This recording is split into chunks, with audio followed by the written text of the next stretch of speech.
Hi friends, എല്ലാവർക്കും സിയാസ് കിച്ചണിലേക്ക് സ്വാഗതം. എൻ്റെ ചാനൽ ആദ്യമായിട്ട് കാണുന്നവരാണെങ്കിൽ ലൈക്ക് ചെയ്ത് സബ്സ്ക്രൈബ് ചെയ്ത് സപ്പോർട്ട് ചെയ്യണം കേട്ടോ. നമ്മൾ ഇന്നുണ്ടാക്കുന്നത് ചക്കപ്പഴം കൊണ്ടുള്ള ഒരു വിഭവമാണേ. എല്ലാവർക്കും അറിയാം, എന്നാലും അറിയാത്തവരൊക്കെ ഒന്ന് കാണുമല്ലോ, ഒന്ന് ട്രൈ ചെയ്ത് നോക്കണേ. ഞാനിവിടെ കുറച്ച് പഴുത്ത നല്ല മധുരമുള്ള ചക്ക എടുത്തിട്ടുണ്ടേ. അത് നമുക്കൊന്ന് മിക്സിയുടെ ജാറിലിട്ട് നന്നായിട്ടൊന്ന് അരച്ചെടുക്കാം. ശേഷം നമുക്ക് 2 കപ്പ് അരിപ്പൊടി എടുത്ത് വെച്ചിട്ടുണ്ടേ. ഈ അരച്ച് വെച്ച ചക്കപ്പഴത്തിലേക്ക് 2 കപ്പ് അരിപ്പൊടി ഇട്ട് കൊടുക്കാമേ. ശേഷം ഞാനിവിടെ 1 തേങ്ങയാണ് എടുത്തിട്ടുള്ളത്. ഒരു തേങ്ങ എത്രത്തോളം ഇടുന്നോ അത്രയും നല്ല ടേസ്റ്റാണ് കേട്ടോ. അപ്പോൾ ഞാനിവിടെ പിന്നെ അതിൽ തേങ്ങയിലൊന്നും കുറയ്ക്കണ്ടെന്ന് വിചാരിച്ച് 1 തേങ്ങ മുഴുവനായിട്ട് എടുത്തിട്ടുണ്ട്. അത് ചിരകി 1 തേങ്ങ ഇടുന്നുണ്ട്. പിന്നെ കൂടെ കുറച്ച് ശർക്കര, മധുരം വേണമെന്നുള്ളവർക്ക് ശർക്കര ഇട്ടാൽ മതി, ഇല്ലെങ്കിൽ ചക്കയുടെ മധുരം മതിയാവും എന്നുള്ളവർക്ക് വേണമെന്നില്ല. അപ്പോൾ ഞാനിവിടെ കുറച്ച് ശർക്കര ഇട്ടിട്ടുണ്ട്. ശർക്കര ചീകിയിട്ടതാണ്. പിന്നെ അതിൻ്റെ കൂടെ ഒരു 4 ഏലക്ക തോലി കളഞ്ഞിട്ട് അതിനെ ഒന്ന് പൊടിച്ചെടുത്തിട്ടുണ്ട്. കല്ലിൽ വെച്ച് ജസ്റ്റ് ഒന്ന് പൊടിച്ചെടുത്തതാണ്. അപ്പോൾ നല്ലൊരു മണം കിട്ടും. ഏലക്കയുടെ മണമൊക്കെ ആകുമ്പോൾ നല്ലൊരു ടേസ്റ്റും കൂടെയാണ്. അപ്പോൾ നമുക്കിതെല്ലാം കൂടെ നല്ലപോലെ ഒന്ന് ഇളക്കി യോജിപ്പിക്കാം.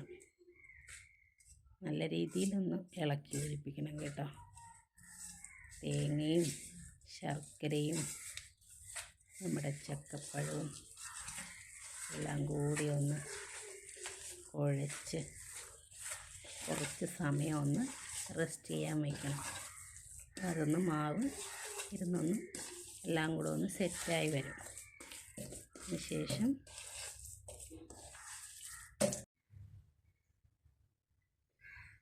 അടച്ചു വയ്ക്കാം.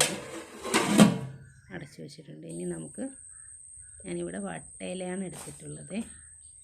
നമ്മളിതൊക്കെ ഇലയപ്പം ഉണ്ടാക്കാനൊക്കെ ഉപയോഗിക്കുന്നത്.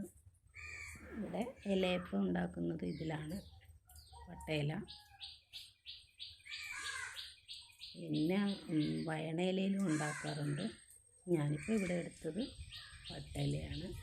അപ്പോൾ അതിൽ നമുക്ക് നമ്മുടെ ഒരു കയ്യിൽ കൊള്ളുന്ന ഒരുണ്ട മാവെടുത്ത് നന്നായിട്ട് ഉരുട്ടി ഇലയുടെ അകത്ത് വെച്ച് മടക്കി 4ആയിട്ട് മടക്കി ഈ രീതിയിൽ അങ്ങ് എടുത്താൽ മതി. അങ്ങനെ നമുക്ക് ഈ മാവ് എല്ലാ ഇലയിലും പരത്തിയെടുക്കാം. സമയം ഞാനൊരു ഇഡലി ചെമ്പ് വെള്ളം വെച്ച് തട്ട് വെച്ച് അടച്ച് അടുപ്പത്ത് വെച്ചിട്ടുണ്ടേ. അപ്പോൾ വെള്ളം തിളച്ച് വരുമ്പോൾ നമ്മൾ പരത്തി വെച്ച ഈ മാവെല്ലാം കൂടെ നമ്മുടെ പാത്രത്തിലേക്ക് ഓരോന്നായിട്ടെടുത്ത് നല്ല രീതിയിൽ അടുക്കി വെച്ച് കൊടുക്കണം. ഞാനിവിടെ ഉണ്ടാക്കിയ ഈ ഇലയുടെ എല്ലാം അതിൽ കൊള്ളാവുന്നതേ ഉള്ളുമായിരുന്നു, കുറച്ചേ ഉള്ളുമായിരുന്നു. അപ്പോൾ അതെല്ലാം ഒരു സ്റ്റെപ്പിൽ തന്നെ ഇത് വേവിച്ചെടുക്കാൻ പറ്റി. എന്നിട്ട് നമുക്ക് തെളിച്ച പാത്രത്തിൻ്റെ അടപ്പ് വെച്ച് അടച്ച് ഒരു 20-25 മിനിറ്റ് വേവിക്കണം കേട്ടോ. നല്ല രീതിയിൽ ആവി വന്നതിന് ശേഷം തീ കുറച്ച് വയ്ക്കണം. അപ്പോൾ ഇതിനകത്ത് ഉള്ളിലെല്ലാം നല്ല രീതിയിൽ വെന്ത് അങ്ങനെ ഞങ്ങളുടെ ഇവിടെയൊക്കെ ചക്കയപ്പം എന്നാണ് പറയണത്. ചക്കയപ്പം റെഡി ആയിട്ടുണ്ട്. നമുക്കൊന്ന് ടേസ്റ്റ് ചെയ്ത് നോക്കാം. കൊള്ളാമോന്ന് നോക്കണ്ടേ? വെറുതെ പറഞ്ഞിട്ട് കാര്യമില്ലല്ലോ. നമ്മളെന്ത് ഫുഡ് ഉണ്ടാക്കിയാലും ഒന്ന് കഴിച്ച് നോക്കണം.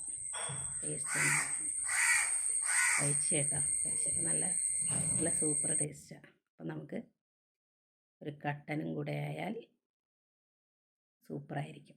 അപ്പോൾ എൻ്റെ ചാനൽ ഇഷ്ടപ്പെട്ടാൽ ലൈക്ക് ചെയ്യണം, ഷെയർ ചെയ്യണം, സബ്സ്ക്രൈബ് ചെയ്യണം. അടുത്തൊരു വീഡിയോയിലുമായിട്ട് നമുക്ക് വീണ്ടും കാണാം.